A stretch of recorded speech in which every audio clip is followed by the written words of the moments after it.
full mode, right? I mean, like I control with the best of them. And when I saw this story, I thought it was a complete troll story because like we've seen stories on Twitter by like the stony weed head guy, right, that breaks all these trades and like whatnot, which gets everybody every time, right? But this story, a pair of vintage Jordans just sold for $1.47 million. That's $1,400,070. What in the world? So this is your first time hearing this. So this is your raw reaction of this. Would you pay $1 million for a pair of Jordans? Yo, absolutely not. And on top of that, it's not even a new pair of Jordans. It's a pair of Jordans that have been worn, that are old, that smell like I don't understand. I've never understood. So I've never been a sneakerhead, and I've never understood like this that love for like people who are standing outside at 3 in the morning for the new pair of sneakers, or the Yeezys or the foam posits like that stuff. I've just never really understood the value in hoarding sneakers that you're not gonna wear. Right. Um, I'm a big man of functionality. I don't buy anything that I'm not gonna use. Like I don't buy things for. I take that back. There's one thing I bought with a signature from an NFL player that I'm not going to use, obviously, but like for the most part, like I'm not collecting shoes. And when you buy a pair of shoes for $1.47 million, I don't expect you to wear them. Then when you find out it's Michael Jordan's, I mean, I understand like it's his shoes from his first game or whatever it was. Um, I get that. I get all of that. But at the same time, I don't get that because again, $1.47 million to say you have Michael Jordan shoes from his freshman year just doesn't make sense to me.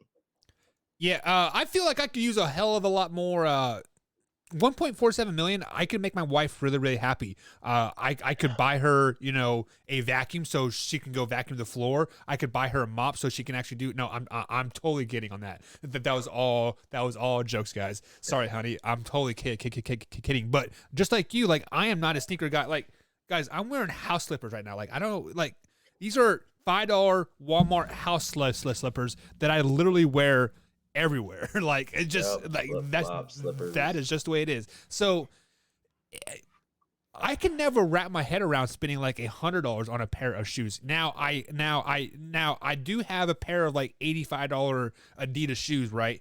That I do wear on Friday nights only because those are my football shoes, right? Those are my coaching shoes. So when you like strap up your pads, I'm strapping up my shoes for game night, right? So that's the only time when I've like splurged on a pair of shoes. But man, $1.47 million for a pair of used shoes that stank, that are from what, like the 80s, and 1984. yeah, and they're not even Jordans.